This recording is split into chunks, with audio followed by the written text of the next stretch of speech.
¿Qué tal? Bienvenidos. El Bierzo se resiste a morir, aunque a tenor de las cifras de población poco a poco la comarca se va apagando. Los datos nos enfrentan a una difícil realidad, la pérdida de peso humano que ha sido una constante desde la década de los 90. Hoy la comarca cuenta con 122.394 vecinos, pero llegó a tener 150.000 en la época de su máximo apogeo. El reto de la despoblación no es único de esta tierra y vamos a intentar analizarlo en esta última hora con varias personas que nos van a ayudar a entender el problema desde varios puntos de vista. Representando a la comarca, Gerardo Álvarez Courel, presidente del Consejo Comarcal, bienvenido. Muchas gracias, bien hallado. Que precisamente acaba de exponer esta situación en la Comisión de Despoblación y Reto Demográfico del Senado. Enseguida vamos a recopilar esos datos que usted presentó en Madrid y que evidentemente reflejan la situación de despoblación que vive la comarca, así que ahora hablamos con usted. Y me acompaña también pues un representante, lógicamente, de estos núcleos más pequeños, José Antonio Cachón, bienvenido.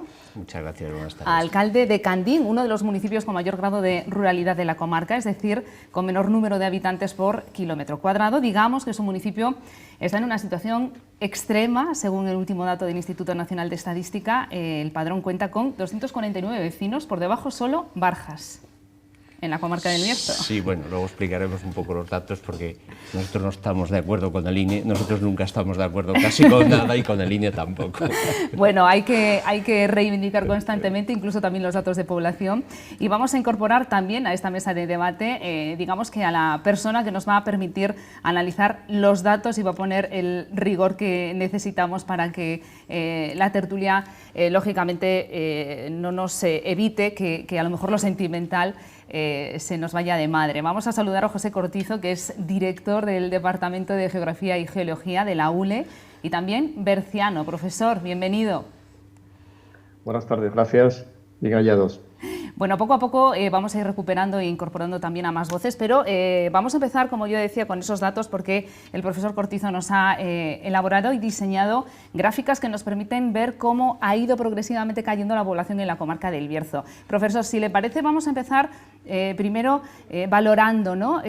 Porque la despoblación no se debe solo a un único motivo, a una única causa. Digamos que su proceso es multicausal y no solo habla de la gente que se va, ¿no? También hay que tener en cuenta que cada vez se muere más gente que nace y que tenemos una sociedad muy envejecida, ¿no? Así es, efectivamente. En estas cuestiones demográficas nunca hay una causa única, valga la redundancia, de todo el proceso, sino que las causas suelen ser múltiples.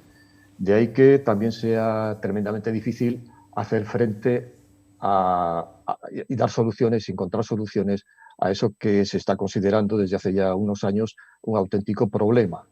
Algo que se lleva estudiando desde el punto de vista académico pues ya bastantes años. Afortunadamente la Administración se ha hecho eco porque evidentemente es un problema inmediato del día a día de la gobernabilidad de los núcleos de población, de los municipios.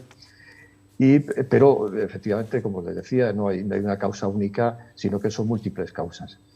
Como veo que está pasando esas imágenes de la evolución de la población, efectivamente, el caso del Bierzo no es un caso único, evidentemente, ¿no? Hay que contextualizarlo en el conjunto de España y los picos, el máximo de población en la mayor parte del territorio, tiene lugar en la década de 1950, concretamente en el censo de 1950 y en el censo de 1960. A partir de ahí, la mayor parte del territorio se despuebla. Hay que recordar, por ejemplo, que entre 1960 aproximadamente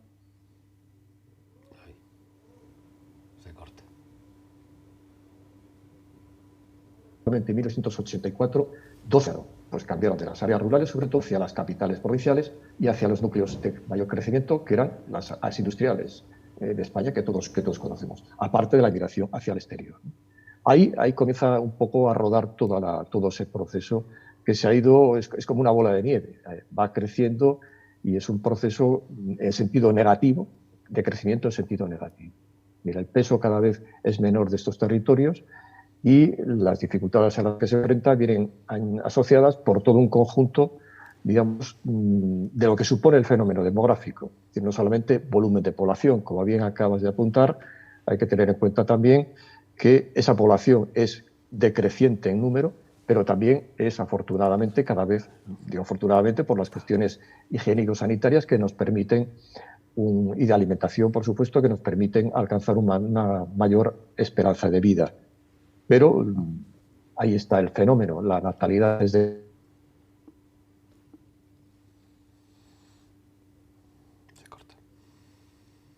decreciente y la mortalidad es que en buena parte del territorio interior, es decir, rural de España y concretamente en el territorio veciano, el número de fallecimientos, el número de defunciones es significativamente superior al número de nacimientos.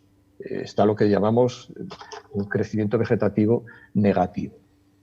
Las causas, en principio, esas causas que comentamos de la década de 1950, pero sobre todo a partir de 1960, lo que se denomina el éxodo rural, y después, en el caso concreto del Bierzo, pues han ido acumulándose las sucesivas reformas asociadas a las crisis mineras y que han acabado pues, con lo que era prácticamente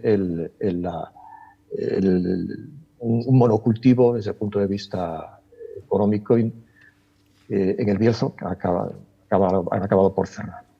Es decir, han sido una serie de factores negativos. Primero se cerró la minería del hierro, ahora se acaba de cerrar la minería del carbón. La industria se toma como un factor de crecimiento, un factor base importante, pero no acaba, digamos así, de despegar. Y después hay múltiples iniciativas, digamos, de pequeña escala, en el sentido de poco intensivas en trabajo, en creación de empleo, que son insuficientes para contrarrestar las pérdidas tan fuertes a las que nos hemos visto sometidos. Un poco sería así a una abuela pluma y de manera muy rápida y muy esquemática un poco la explicación, la contextualización de este fenómeno, ¿no? Quiero decir, antes de que se me olvide, que una cuestión, y es que bueno, la satisfacción de estar con vosotros aquí en esta tertulia y de que un medio de comunicación pues, se haga eco de algo que investigamos en la universidad y que trabajamos en la universidad. No es frecuente, no se da en todos los casos, a pesar de lo que podría parecer. La verdad es que ha descrito un panorama, se ha entrecortado un poquito, pero creo que no ha roto el discurso que venía manteniendo, profesor. La verdad es que pinta un panorama desolador, porque evidentemente con todas esas causas que usted ha puesto sobre la mesa se va conformando una España que se moderniza y que crece, que es la España urbana, y por contrario otra España que digamos que se va despoblando y que se va quedando sin servicios, y que es el panorama, Gerardo, que usted pintaba en el Senado, ¿no? Intentando llevar a Madrid la situación de una comarca, la del Bierzo, que evidentemente, como muy bien ha descrito él, ha ido perdiendo población desde la década de los 60, aunque bueno, los 80 y 90 se amortiguó esa caída, pero que ha sido constante desde entonces. Pues sí, la verdad es que además lo veíamos en los datos que ha facilitado el profesor Cortizo, ese decrecimiento de la población. Primero hubo un aumento de la población urbana, porque se abandonó el campo para venir a trabajar a las industrias que había pues, cercanas a la capital del Bierzo y a la minería también, pero hay un momento en el que efectivamente al desaparecer toda esa actividad, pues realmente nos encontramos con que la gente vuelve muy poca otra vez al medio rural, más allá de aquellas personas que puedan jubilarse después de tener una actividad y que quieran tener o volver otra vez a la vida de su pueblo, pero realmente la pérdida de población es constante. Y una de las cosas que decía en el Senado era que habíamos perdido desde 2009 hasta hoy, habíamos perdido 14.000 habitantes, es más de un 10% de la población que teníamos en 2009, por tanto es algo significativo. Y yo creo que en ese aspecto sabemos un poco todos a qué es debido, lo acaba de explicar además el profesor Cortizo, o sea, es decir, si no hay una actividad económica que haga que pueda haber un asentamiento poblacional, está claro que la gente al final tiende a irse a donde puede tener oportunidades de trabajo. Comentabas antes al principio el tema de Candín, futuro Ancares, con su población, y yo en el Senado trasladé el caso de la población de Barjas, sí, que es de 172 habitantes que figuraban en el censo, según los datos que yo aporté, con 16 pueblos. O sea, 16 pueblos, 172 se leen una media de 10, pero como les dije allí, digo, lo triste no es que salga una media de 10, es que hay algunos pueblos en los que hay 2 habitantes. Luego, realmente es una población muy pequeña, es una población también envejecida, y desde luego tenemos que hacer de alguna manera algo para que esos pueblos no desaparezcan como tal, porque entonces estaremos ya no solo perdiendo una parte de nuestra historia, de nuestra identidad, sino que estaremos echando a perder una parte de nuestra tierra que es perfectamente recuperable para cualquier tipo de actividad, y más hoy precisamente que se pueden hacer todas las tareas desde casa, o algunas de ellas desde casa, a través del teletrabajo. En ese relato de cuestiones que han ido llevando a la despoblación, Candín cumple prácticamente todas, ¿no? Poca natalidad. ¿Cuándo nació por última vez un niño en Ancares? Pues hombre, la verdad es que no te sabría decir casi, ¿no? Pero, a ver, hay natalidad, pues obviamente el transporte escolar está funcionando, pero creo que pues hay, pues no sé si 5 o 6 niños que bajan a secundaria, vamos, a primaria, secundaria, a Vega y a Favero. O sea, natalidad, pues la verdad que muy poca, sí. Población envejecida. Población envejecida, la mayoría de la población pues de 80 a 90, y de 90 hacia arriba también, pero de 80 a 90 probablemente es el sector más amplio de la población, de 80 a 90 años.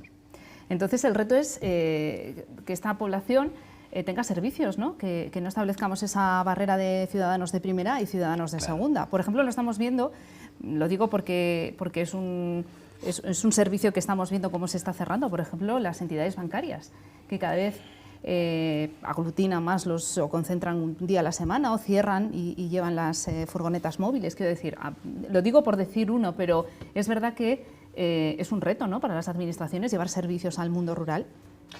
A ver, con ese índice de ruralidad. Sí. A ver, precisamente una de las cosas que se habló también en el Senado es eso, y yo creo que está en el día a día de todos los municipios de nuestra comarca, quizá exceptuando a Ponferrada como núcleo eminentemente urbano, aunque tiene muchas pedanías también, pero precisamente lo que se trató es eso, es dar esos servicios a esa gente. Como dice José Antonio, si él tiene una media de edad entre 80 y 90 años, a esas personas ya, imagínate manejar un cajero automático, que no lo habría, necesitan ese contacto diario, ya no te digo nada en temas de sanidad.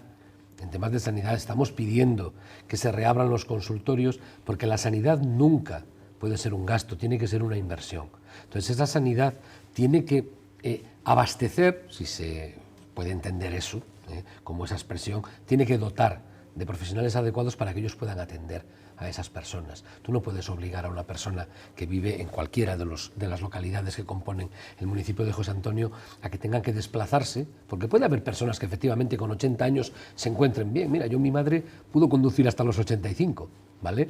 Pero hay una cosa muy clara, no es lo habitual, ¿vale? Entonces hay gente que puede manejarse tanto a nivel de tecnologías como a nivel de desplazamientos, y puede desplazarse a otro sitio, pero lo normal es que no sea así. Por tanto, esos servicios, insisto, nunca pueden considerarse como un gasto, tienen que ser una inversión. Y si se nos llena la boca con que queremos apostar por el medio rural, desde luego lo que tenemos que hacer es invertir, no gastar, vuelvo a repetir, invertir en el medio rural. Eso es lo más importante. Entonces, a mí me duele que se hablen de estas cosas y luego digan que es que cuando llamas te contesta una locución, tienes que pulsar varios números para elegir si quieres cita o si quieres no sé qué.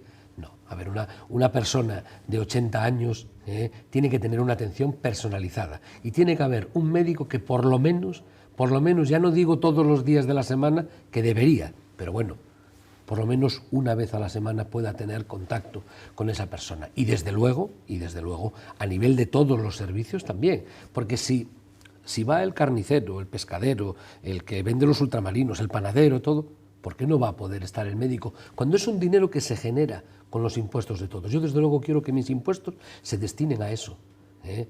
A otras cosas igual no, pero a eso sí, a todo lo que tenga que ver con la atención sanitaria en el medio rural. Yo firmo mañana mismo porque me aumenten los impuestos siempre y cuando los destinen a eso. Es el eterno debate, ¿no? Porque ustedes que son administración, aunque a niveles más bajos, pero al final el dinero siempre acaba en el mismo sitio, quizá también con el argumento que es donde está la población. Pero claro, tenemos que llevarle también servicios y calidad de vida a Es que es a la los núcleos, pescadilla aunque no sean que se menos muerde la poblados. cola. Si tú cada vez vas poniendo menos servicios en el medio rural, al final la gente, ¿para dónde se va? Para donde tiene servicios, es decir, para las poblaciones mayores. Luego, claro, al crecer tienes que implementar servicios. No, es al revés. Tú primero atiendes servicios, que el día de mañana, ojalá sea muy tarde, tienes en una población 5, 6, 10 personas y se mueren todas, bueno, pues ya no te queda más remedio que eliminar, si no hay población, ese servicio. Pero mientras haya población, yo soy partidario de que sean atendidos como se merecen.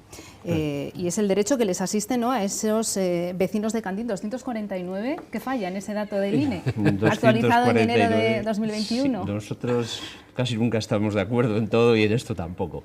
240, la verdad es que nosotros, el INE nos da 255, así, estamos peleando ahí por no bajar de 250, porque claro, el hecho de bajar de 250 supone pues una pérdida de ingresos, de subvenciones, en fin, el reparto ya con otras administraciones, con la Diputación, en fin, pues es diferente. Lo que pasa que a nosotros nos salen 330 y tantos, hoy los hemos estado comprobando y vamos a presentar una reclamación y bueno, menos mal que no estamos en época electoral, si no ya dirían que estábamos arreglando el censo.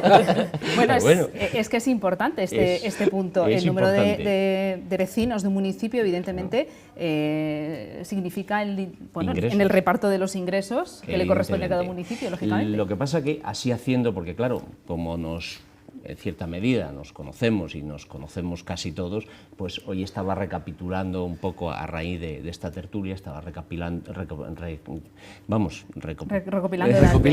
datos, sí, gracias, y nada, y estaba pues pueblo por pueblo, así un poco, calle por calle, porque nos conocemos y demás, y resulta que es que nosotros tenemos más de, pues probablemente hoy 60 y tantas o 70 personas viviendo allí más, o sea, sin estar empadronadas. Y es que no se pueden empadronar, porque es que yo les digo, oigan, ¿por qué no se empadrona usted aquí?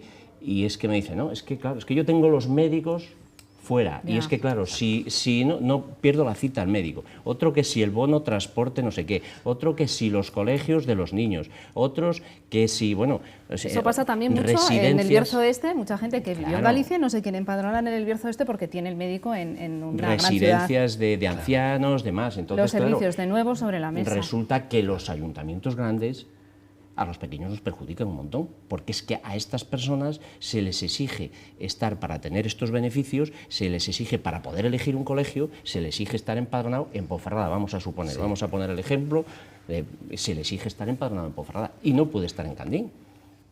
Y como esto, pues el ejemplo es el tema sanitario de colegios, de residencias de ancianos, transportes, en fin, que claro, todo esto nos perjudica y, hombre, estamos hablando que seguramente si cojo los datos son muchos más, pero bueno, 60 o 70 me salían así ya de cabeza. Pues ahí está en el límite, oficialmente 249, así que a ver si atiende a su reivindicación. Vamos a presentar a una nueva invitada, se llama Vanessa García y forma parte de un colectivo que fue pionero en nuestro país, Soria Ya, en reivindicar precisamente los derechos de la España vaciada, de los pueblos que se van despoblando. 20 años lleva trabajando Soria Ya, Teruel existe, fue el pionero, pero solo empezó a trabajar un año antes, así que nos da la medida de la importancia que tiene este colectivo. Vanessa, bienvenida, gracias por atendernos.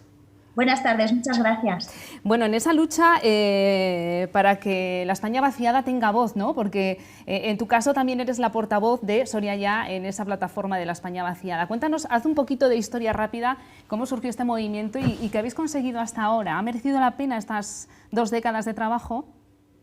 Soria Ya surgió, como bien decías, hace 20 años. Un año antes, bueno, un año menos tenemos que Teruel existe.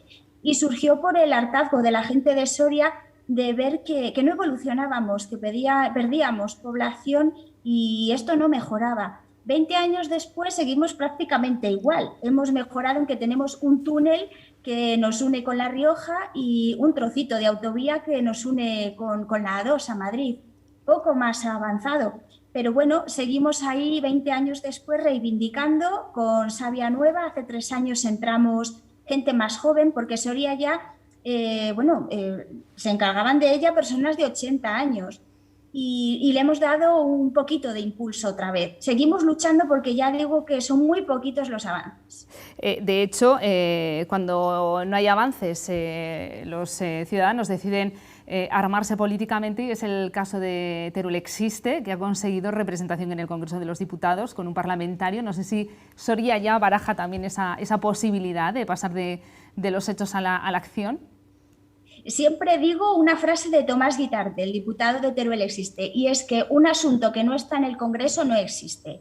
En Soria ya llevamos advirtiendo muchísimos años que si las cosas no mejoraban daríamos un golpe encima de la mesa, y si nuestros representantes políticos no hacían nada lo tendríamos que hacer nosotros. Así que es algo que no está decidido aún, pero lo estamos pensando muy seriamente. Claro, no es fácil y conlleva, se tiene muchísimo trabajo. Nosotros, los integrantes de Soria Ya, que ahora mismo somos unos 60 entre gente más activa y colaboradores, tenemos nuestros trabajos, todo esto es voluntario y cuesta compaginarlo. También quema mucho, por decirlo claramente, ver que no se avanza, que se trabaja sin obtener casi nada. Y bueno, sí lo estamos pensando muy seriamente porque vemos que si no estamos en el Congreso no se nos va a hacer caso. Vanessa, yo no sé si en estos años lo que sí se ha ganado es que cada vez no está solo Soria, ¿no?, reivindicando por los derechos del mundo rural, del mundo despoblado, esa España vaciada que se ha aglutinado y agrupado también para sumar la voz a Soria Ya, Teruel Existe, que cuando nacieron eran como los solitarios, ¿no? Y ahora es verdad que el grito en la calle es importante, pero ¿por qué crees que ese grito de la España rural, de la España vaciada, choca constantemente con los muros de las administraciones? No sé, ¿qué se puede conseguir para que no todos los servicios se lleven donde esté la población, que irrumpan otros parámetros, ¿no?, a la hora de redistribuir la riqueza? Claro, hay que tener en cuenta que hace falta un reequilibrio territorial, como dices, que no todo vaya a las grandes urbes o a ciudades, bueno, pues de grandes dimensiones. No sabemos por qué nos han vaciado, que de ahí el término España vaciada, porque consideramos que no estamos vacíos y que hay muchas oportunidades y podemos salir adelante, que la despoblación es algo que se puede revertir. Pero nos han ido vaciando, saqueando, privando de inversiones, de servicios, de infraestructuras. No sabemos por qué, tampoco interesamos en cuanto a votos porque somos muy poquitos habitantes. Pero bueno, por eso también ha surgido la Coordinadora de la España Vaciada. Ahora mismo somos 160 plataformas y asociaciones con distintos intereses, pero uno común, y es revertir la despoblación.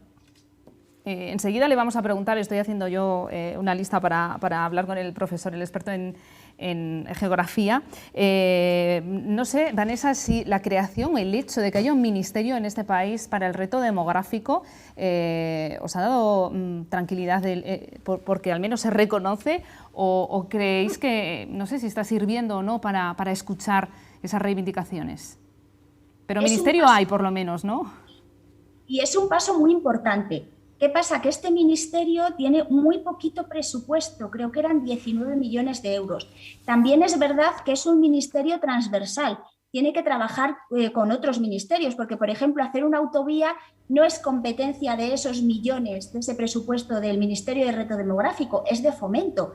Entonces tiene que trabajar conjuntamente, es una esperanza que tenemos, pero tienen también que trabajar muchísimo y, sobre todo, escuchar a los ciudadanos, que somos los que de verdad sabemos lo que es la despoblación, los que la sufrimos y los que también aportamos soluciones, que no solo estamos para quejarnos y reivindicar, también decimos cómo se pueden hacer las cosas. De hecho, la reivindicación de la España vaciada es un pacto de Estado, ¿no?, contra la despoblación, que todo el país esté implicado en evitar que nuestros pueblos se despueblen por la pérdida absoluta de riqueza que va a suponer, ¿no?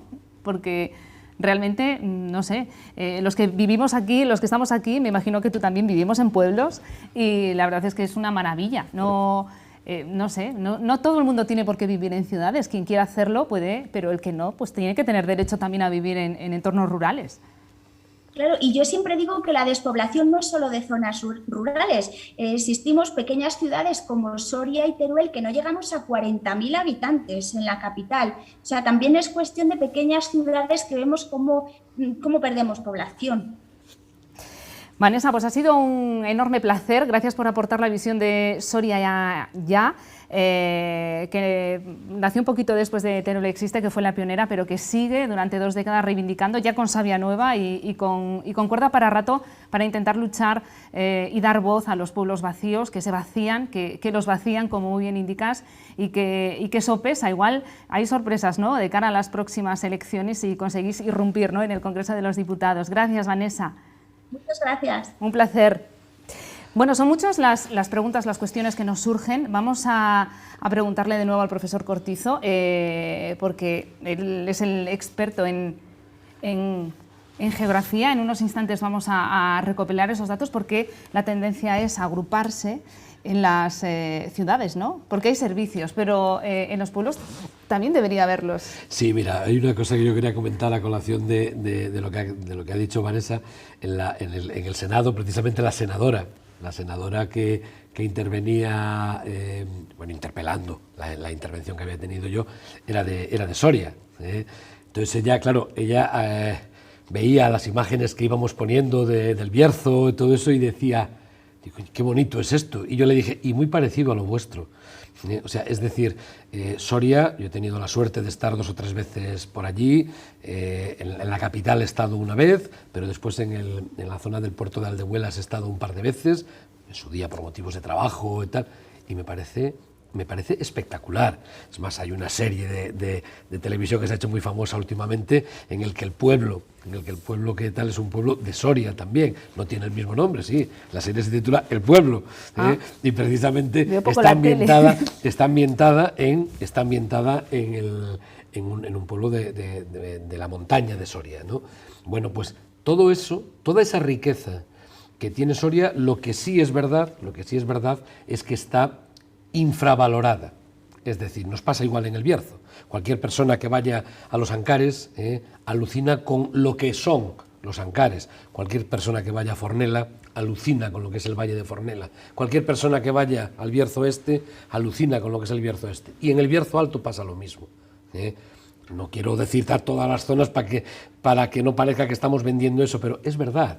O sea, tenemos una tierra que es espectacular. Yo veía las caras de la gente que estaba viendo los vídeos que les estábamos poniendo de lo que era nuestra tierra, y abrían los ojos como platos, porque decían, ostras, pero en España hay esto, en esta zona que este señor viene a decir que está tan mal, tienen todo esto y no lo ponen en valor. Pues que eso pase en una Cámara de Representación Territorial.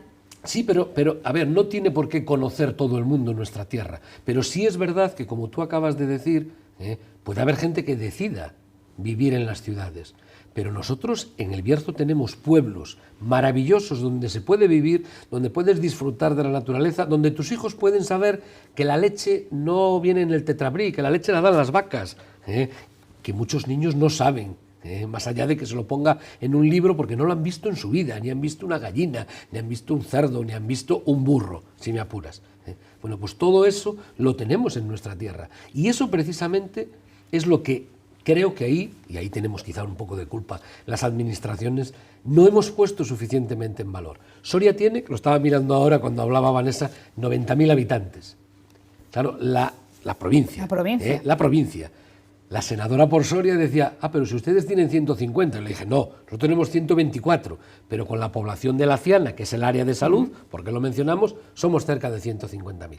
Somos más grandes que la provincia de Soria. Luego somos en población, solo el Bierzo como comarca, mucho más que la provincia de Soria. Entonces, tú al final, claro, dices, ostras, pero ustedes son comarca. Y digo, pues sí, somos comarca, pero estamos muy orgullosos de ser lo que somos y vendemos lo que tenemos. Y a ella, como al resto, se le abrían los ojos, como ya he dicho, de ver las maravillas que tenemos aquí. Pero solo un mensaje. Es muy importante que nosotros mismos nos lo creamos. Y yo creo que ahí nos falta esa creencia en nosotros mismos y en lo que tenemos. Vamos a aprovechar para preguntarle al profesor Cortizo por qué esa tendencia natural del ser humano a agruparse o a aglutinarse en las ciudades. Es verdad que me imagino que los expertos lo ven como un reto, ¿no? También hacer habitables las ciudades mientras los pueblos se van cerrando y se van despoblando. ¿Qué se estudia en la universidad? No sé, ¿cómo puede plantear soluciones a estos grandes retos demográficos que presenta nuestro país? Esa pregunta es la pregunta clave y esa pregunta lleva flotando mucho tiempo entre los académicos y la administración. De ahí, entre otras cosas, por ejemplo, la creación de ese ministerio que contempla las cuestiones de la transición demográficas, y de una Secretaría de Estado ocupada, en este caso también por un geógrafo, un colega de la Universidad de Valladolid, un auténtico experto en cuestiones demográficas, ¿no? Pero antes de una cosa, quería comentarle, porque al hilo de lo que hablaba el alcalde de Candín, en 2017, según los registros, hubo un nacimiento y 8 defunciones, es decir, -7. En 2018 hubo 4 nacimientos y 7 defunciones, es decir, -3. Para 2019 no he tenido los datos, encontrado los datos, ¿no? Pero, y comentaba otra cosa que me parece muy interesante y que debe reivindicarse desde la Administración, y es la siguiente. En el censo de 2011, se trabajaba con un fenómeno que era el de población asociada. Es decir, Candín tiene 249 habitantes, pero en términos reales, los que acaba de comentar el alcalde son superiores. ¿Por qué? Hay una serie de personas no censadas, pero están vinculadas, están asociadas a Candín por motivos de vacaciones, de Semana Santa, de Navidad, por motivos de vacaciones de verano, por el motivo que sea, es una población asociada y que está consumiendo recursos de Candín. Y ocurre a la inversa. Hay población en León que está asociada al municipio de León por cuestiones de estudios. Es de cualquier otro municipio del resto de la provincia o de fuera de la provincia, pero está, digamos, consumiendo unos recursos asociados al municipio de León. Esa es una cuestión que se debería recuperar y se debería valorar porque realmente recoge la población real. Ahí sí se recoge la población real. Son esos 249, más los que ha hecho el repaso, como dice, el pueblo por pueblo y calle por calle el alcalde, porque se conocen todos, y la población real es esa, y esa es la situación. Para esos que están empadronados en otro sitio, en otro municipio, para no perder el colegio, no perder el consultorio médico, etcétera, pero ¿de dónde traen los recursos? ¿De dónde retraen las infraestructuras? Del municipio de Candín. Ahí es donde deberían computarse. Es una cuestión que, ya le digo, podría ser una cuestión técnica, administrativa, etcétera. Yo no sé cuál sería la solución, pero sería una cuestión a reivindicar. Esa sería la población real de esos municipios, de ese territorio, ¿no? Tiene que ver, si hacemos el conteo, por otra parte, por los que están registrados, los que están empadronados, ¿no? Y debería haber recursos para eso. Señor Cortizo, y en cualquier caso... Hay alguna cuestión. Ha habido, cuando se trabajaba con estos datos, veíamos que había municipios, sobre todo en la zona de montaña y demás, que son muy atractivos en verano, que prácticamente duplicaban su población. Pues, por ejemplo, la infraestructura de suministro de aguas, la infraestructura de recogida de basuras. Es decir, unos servicios mínimos estaban pensados y estructurados y dimensionados para la población 300 habitantes. En verano tienen 450, 500. Tampoco digamos que hay un colapso de esa infraestructura, pero sí hay una infradimensión, porque no se tiene en cuenta esa población que os comento, ¿no? Respecto a lo que preguntabas, pues efectivamente tenemos una tendencia ya de miles de años, ¿no? Y la humanidad evolucionó de un gran salto con la creación de las ciudades, ¿no? Creación de las ciudades por un lado, y después la agricultura y la domesticación de animales por otro, ¿no? Fueron dos de los grandes hitos en el crecimiento que permitieron el crecimiento muy fuerte del volumen de población y de la civilización tal y como la conocemos, al menos en el mundo occidental en este momento, ¿no? Yo planteo una cuestión y es la siguiente. Aquí lo que se necesita en gran parte es planificación. Planificación. Es decir, conocer bien el territorio, creo que se conocía perfectamente. Alguien dijo hace tiempo que los diagnósticos están hechos. Hay que pasar a la acción. Y pasar a la acción supone saber o determinar qué servicios necesita la población y desde dónde se prestan esos servicios. De todo tipo, de los que planteaba antes muy bien el presidente del Consejo Comarcal, desde el punto de vista sanitario, pero también desde el punto de vista educativo, desde el punto de vista de las comunicaciones, comunicación en sentido de transporte en sentido físico, pero también comunicaciones en sentido, digamos, digital. Que nos está permitiendo esta tertulia entre León y Ponferrada sin ningún tipo de problemas, ¿no? Pero me consta, y el alcalde de Candín lo puede comentar, que esto no se da en todos los municipios. El problema de las comunicaciones, de las telecomunicaciones, es realmente un grave problema. Y si queremos asentar población en el medio rural, entre otras cosas, debemos mejorar esas infraestructuras de comunicación, de telecomunicación, insisto. Debemos crear condiciones para que la poca población que hay en franjas, digamos, reproductivas desde el punto de vista vegetativo, de la natalidad, no se vaya. Los sociólogos siempre hablan de fijar a la mujer al medio rural como uno de los puntos de partida fundamentales para que no haya despoblación. Y de ahí muchas iniciativas que podemos conocer y que vosotros conocéis mejor que yo, asociadas a las castañas, asociadas a una serie de actividades, asociadas a los servicios a la tercera edad, es decir, residencias geriátricas, que dan empleo a esa población femenina, y es un empleo muy específico, pero que genera un vínculo con el territorio que los sociólogos, les digo, lo tienen muy estudiado y lo explica muy bien, y que tiene unos efectos prácticamente inmediatos, ¿no? El retorno, la reversión de todo este problema realmente es complicado, muy complejo. Pero yo creo que tenemos que ir poniendo tenemos que ir poniendo pequeñas soluciones para efectivamente que el problema no vaya más y podamos hacer frente o poner bien remedio al general. Ahora le pregunto, voy a hacer un alto en el camino para la publicidad, ahora le pregunto si esta pandemia, como se ha hablado, va a suponer un cambio, ¿no?, de filosofía de vida, y si usted cree, como experto en demografía, si realmente va a suponer otro reequilibrio, un reequilibrio de la población, habida cuenta de que la calidad de vida supuestamente es mayor en los pueblos. Así que unos minutitos de publicidad y enseguida recuperamos esta tertulia.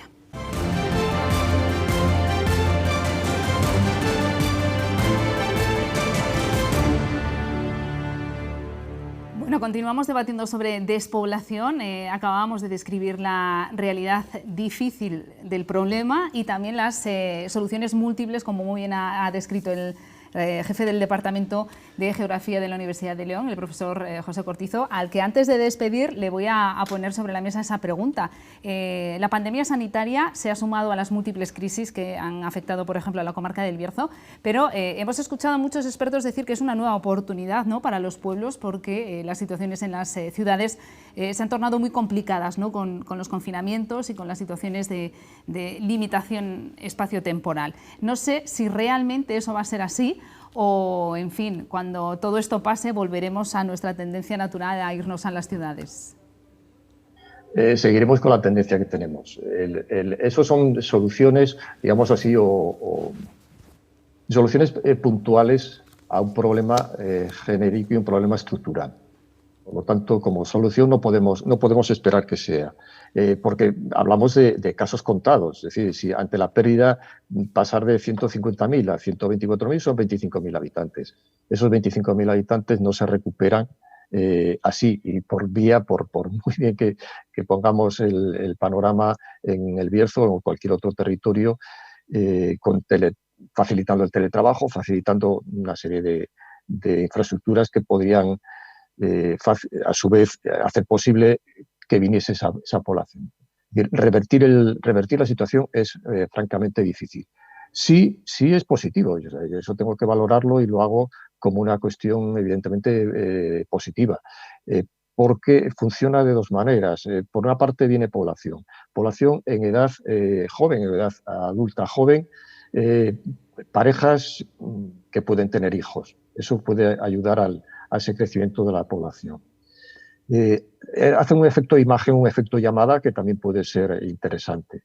Y por otra parte suele ser un perfil de población con un nivel adquisitivo, un poder adquisitivo normalmente por encima o ligeramente por encima de aquel en el área a la que llega, en el área en la que se inscribe. Eso ha sucedido también a otra escala en las ciudades, por ejemplo. La instalación por citar un caso, del INCIBE en la ciudad de León supone la llegada de un grupo, la fijación en la ciudad de un grupo de personas, digamos así, de cuello blanco, ¿no? a otra escala puede ser el mismo fenómeno en las áreas rurales, pero nunca en cantidad, en número suficiente como para revertir el problema. Tenemos que pensar en que eso es algo que con pandemia, sin pandemia, tiene un carácter estructural y hay que poner medidas de muchos tipos. Entre otros, la planificación que os decía antes, la comarcalización, la creación de áreas, áreas funcionales, es decir, estructurar los servicios a prestar en ese territorio.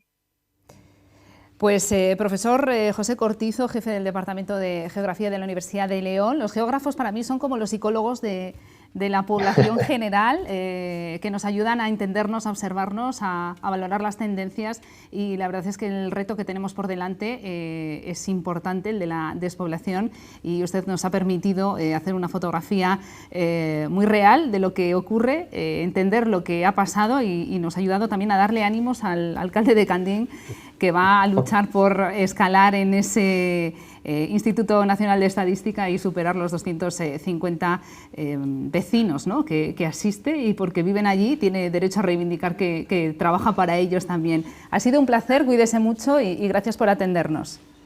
Gracias, para mí ha sido un placer también, y poner de manifiesto que la geografía no es más que el trivial, que siempre nos preguntan, oye, países, ríos, etcétera, ¿no? La geografía nos da unas herramientas para poder analizar el territorio y los fenómenos que se dan en ese territorio, las relaciones, la estructura y demás. Entonces, es algo que también debemos reivindicar, y que agradezco bueno, pues, la oportunidad que tenemos de trabajar por el Bierzo, que yo creo que es lo realmente importante en este caso. Muchas gracias. Un saludo. Bueno, y en la recta ya final de esta última hora que hoy estamos dedicando a la despoblación, vamos a terminar con un proyecto interesante que se está desarrollando sobre el territorio. Enseguida vamos a poner en valor el trabajo que se está haciendo precisamente en la Reserva de la Biosfera de los Ancares, que es un proyecto de desarrollo apegado además al terreno. Pero me gustaría, para ir terminando, hablar de, no sé, el Gobierno quiere movilizar fondos, de esos fondos que van a llegar de la Unión Europea, que la verdad es que tienen muchas novias esos fondos, pero el Gobierno tiene intención de destinarlo al desarrollo, ¿no?, de las zonas, para evitar que sigan avanzando en la despoblación. 10.000 millones, si yo no me falla la cifra, para poder luchar contra la despoblación. ¿Cómo lo ven? Bueno, a ver, habrá que ver cómo se articula todo, ¿no? Cómo se va desarrollando, en fin, que supongo que esto se descentralizará a las comunidades autónomas, incluso a la Diputación, y bueno, nosotros estaremos atentos a ver qué tipo de medidas o qué posibilidades nos dan todos estos fondos, ¿no? Al final, pues, hombre, la suma es importante, es grande, pero España y el interior es también somos muchos. Vamos a ver cuándo se ponen en marcha, que supongo que todavía tardará algo, porque bueno, parece ser que todos estos fondos, que a lo mejor hasta finales de año, incluso el año que viene, no se pondrán todavía, no serán efectivos, pero bueno, estaremos pendientes, obviamente, para plantear las iniciativas que consideremos interesantes, ¿no? Y vamos a ver qué requisitos ponen, ¿no?, para poder aspirar a ellos, porque al final no me extrañaría que en unos fondos para la despoblación aparezcan que puedan participar localidades que no están despobladas, digamos, ¿no? Bueno, a ver, lo que sí está claro es que, como dice José Antonio, los fondos, una vez aprobados, tienen que distribuirse de la manera adecuada. Tiene que haber proyectos arraigados al territorio, porque además, es lo que hemos hablado siempre, esos macroproyectos de multinacionales, luego después lo único que hacen es que en el momento que se le acaban las provisiones de fondos, y no hace mucho hemos tenido un ejemplo en nuestra provincia de esa circunstancia, se marchan a donde les dan más o donde les dan otras cosas. Entonces, lo que sí hay que buscar son proyectos que tengan arraigo en el territorio y que puedan fomentar, como ha dicho el profesor Cortizo, ese empleo femenino, porque al final sois las mujeres quienes hacéis el arraigo en el territorio, no lo hacemos los hombres. Al final, el hombre al final puede irse para allá, pero quien realmente, por genética por supuesto, pero por propio apego a la tierra, hacen ese arraigo, sois las mujeres. Por tanto, es muy importante que haya un empleo de calidad para las mujeres para que se pueda producir ese arraigo en el territorio. Y otra de las cosas que planteaba, yo quiero ser un poquitín más optimista en ese aspecto, pero reconozco que quien los datos los tiene, quien sabe de la materia, y él sabe muchísimo más que yo, por supuesto. Sí es verdad que hay circunstancias, hablaba de las telecomunicaciones, que son importantes también para que pueda haber un asentamiento de población en el medio rural. A mí de nada me vale ir a Balouta si llego a Balouta y quiero teletrabajar desde Balouta y no tengo una conexión de internet, ya no digo solo fiable, sino rápida. Entonces, todas esas cosas al final suponen un problema. Porque las carreteras, que también lo son, y también lo hablamos en el Senado, de todas las infraestructuras que todos conocemos, y no voy a repetir, que serían necesarias, son importantes.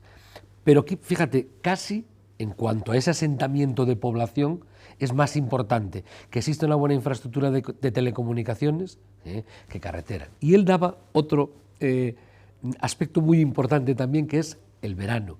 En el verano, Candín, él era optimista con 400, diciendo yo creo que no, que mucho más. 2000 y pico. Claro. 2000. Entonces, en verano. tú tienes, claro. 12 pueblos podemos contar, pues a lo mejor hay pueblos que pasan de 30 habitantes a 200 y pico, Claro, 300 puede era pasar. lo que quería decir. O sea, tú tienes, Claro. vamos a los datos que dice José Antonio, Hay que dar 300 y pico habitantes durante 9 meses. Pero hay 3 meses en el año que casi llegas a multiplicar por 10 esa población. Y tienes que dar los mismos servicios con los mismos recursos. Eso no se puede permitir. Ahí es donde las administraciones que tienen esa capacidad, y es fácil de comprobar, porque se ve la gente que va a los pueblos.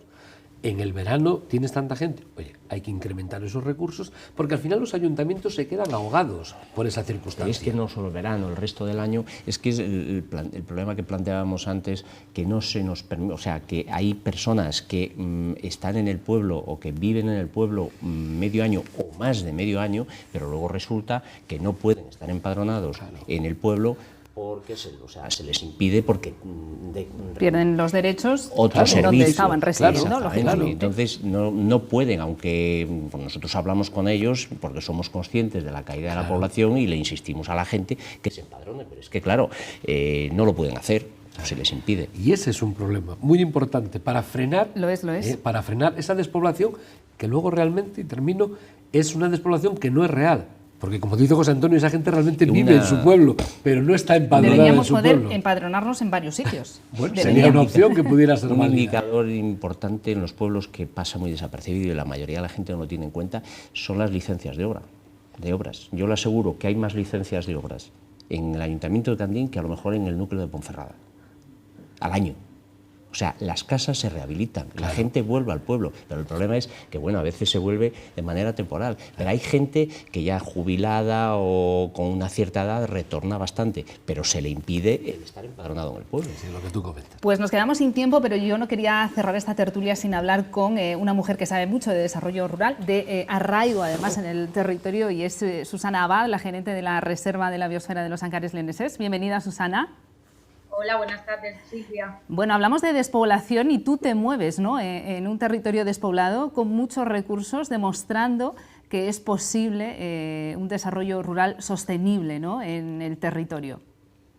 Bueno, eso intentamos. Ahí tienes además a dos instituciones que pertenecen al consorcio de la Reserva de la Biosfera de los Ancares Leoneses, o sea que ellos, mejor que nadie, te habrán hecho un repaso de la situación demográfica, que es difícil, y además revertir una dinámica como es la despoblación o el envejecimiento es muy difícil para una entidad local o comarcal, es prácticamente imposible. Por eso nosotros nos centramos más, o intentamos centrarnos más en fijar población, ¿no?, en apostar por esa población que ya está aquí, por supuesto intentar que venga todo aquel que sea posible, pero sobre todo contar, ahora precisamente estamos renovando el plan de acción, intentar implicar a toda la población y a todos aquellos actores sociales que ya están aquí para que quieran seguir viviendo aquí, desarrollándose, todos aquellos jóvenes. Tenemos un programa, sobre todo estamos ahora viendo que no hemos trabajado mucho con jóvenes y nos parece que es clave ese sentimiento de arraigo para que la gente joven quiera quedarse, porque bueno, los mayores ya son mayores, ¿no?, pero queremos que los jóvenes también pues, no emigren, no pase un poco lo que pasó en mi generación y en otras generaciones, que era un poco, pues hasta daba vergüenza querer quedarse, y ahora no, ahora la gente joven se ve, pues valora mucho más su entorno, su territorio, y hay ese sentimiento de querer desarrollarse aquí, de emprender, y nosotros pues estamos ahí intentando hacer lo que podemos, hacemos menos de lo que quisiéramos, pero bueno, ahí estamos intentándolo. ¿Y eres optimista? ¿Conseguiremos revertir por lo menos esa vía de escape? Hay muchas de pérdida de población, pero evidentemente que la gente joven se va porque no tiene un trabajo, no tiene un motivo para quedarse. ¿Eres optimista? ¿Conseguiremos que el Bierzo sea capaz de volver a conquistar a la gente joven de la comarca? A ver, yo creo que conquistados está, porque tenemos un territorio que lo dice todo. ¿Qué pasa? Que yo tengo esta doble vertiente, ¿no? Que soy de aquí y el corazón me puede, pero también soy alumna de Cortizo, soy geógrafa, y los datos los veo aquí y la verdad es que son demoledores. O sea, no sé, nos faltan los datos quizás de 2021, ver un poco cómo ha afectado la pandemia, pero si yo me pongo a repasar los datos de la Reserva de la Biosfera, en 1998 teníamos 7.776 habitantes en total entre los 4 ayuntamientos, y en 2020 tenemos 5.427, no llegamos a los 6.000 habitantes en 4 municipios.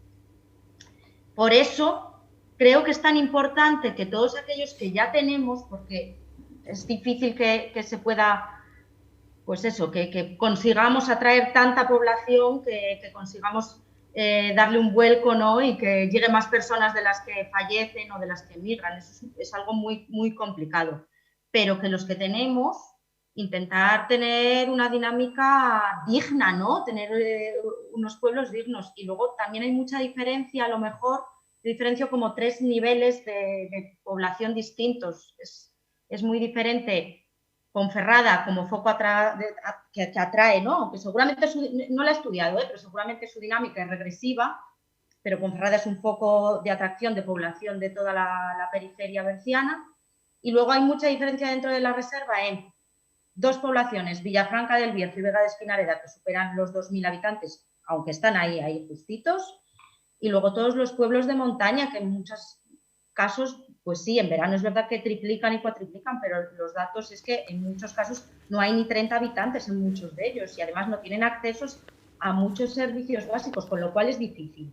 ¿Qué pasa? Que esto a entidades locales o comarcales como las que estamos viendo, podemos apostar, pero necesitamos el apoyo de políticas y políticos valientes que quieran apostar por esto, ¿no? Y que no todo se valore en torno a la economía, sino que todos esos valores ecosistémicos que nosotros ofrecemos y que a lo mejor no se cuantifican económicamente, pues empiecen a valorar y esto se traduzca en financiación y en políticas reales para que la población pueda quedarse y desarrollarse en el territorio. Pero bueno, ahí estamos. Yo creo que, bueno, por lo menos ha habido un cambio de mentalidad y la gente valora el territorio de forma diferente. Y eso ya es importante. La verdad es que nosotros en los fallecimientos no podemos hacer nada, pero el trabajo que consigamos para que una sola persona no se vaya de la comarca será de valorar. Gracias, Susana, no tenemos más tiempo. Gracias por tu aportación desde la Reserva de la Biosfera de los Ancares Leoneses, y también tengo que despedir al alcalde de Candín, a José Antonio Cachón. Gracias por acompañarnos. Gracias, y al presidente del Consejo por estas reflexiones que hemos intentado poner sobre la mesa sobre la despoblación, que es un tema apasionante y es un reto que la verdad es que tiene más largo plazo que corto, así que volveremos a hablar sobre ello en algún otro momento. Gracias como siempre por su atención y hasta la próxima semana.